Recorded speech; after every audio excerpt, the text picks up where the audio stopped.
At This Place in History, we're in Burlington with Executive Director of the Vermont Historical Society, Steve Perkins. Steve, you look like you're ready to hit the beach. I am ready to hit the beach. We are standing right on North Beach, Amanda. History of North Beach, I assume it's a rich one if we're here.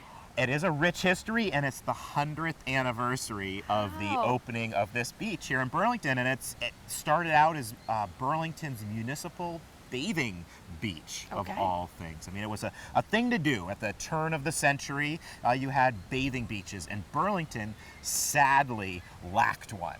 So the city fathers, they're all fathers at the time, it was about 1914, said, gosh, we really need a beach for all Burlington residents to find sand and sun and great summer. But it took them until 1918 to actually find the piece of property. So how would it have looked different then versus what you see here now? Well, it was very rural. So Burlington was the solid core of the city, right around kind of City Hall where we think now, and an industrial waterfront. This was all farms. All farms. And in fact, the city bought it from the Arthur family, and it was wide open where the campground is now, were farm fields all the way down to the waterfront here, and they couldn't do much with the sand. You can't farm sand. So ultimately ended up selling that to the city. Are there big points in the history of North Beach that really stand out? So there are a couple. One, 1919, they built the first bathing structure here, and then those are updated again in the 60s, 70s, and even very recently.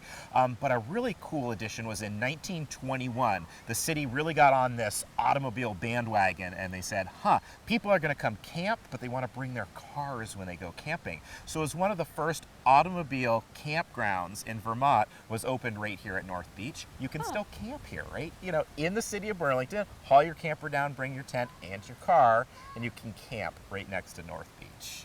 What about events that were held here over the years? So in my lifetime, I like to point to the Reggae Fest. So I remember coming down here to North Beach and enjoying the tunes and the sun and, well, a little bit of partying going on before the Reggae Fest moved out. But Reggae Fest was a really big event that happened here in the late 80s and early 90s. And smaller festivals happen on a yearly basis now. Amanda, I am so decked out to get ready to celebrate 100 years on the beach. How do I do that? Well, you're just a little early, but you can pull that Hawaiian shirt back out again August 11th and 12th. Admission will be free all weekend. There'll be kids' activities, music, lots of fun stuff to do here at North Beach, celebrating 100 years. At This Place in History.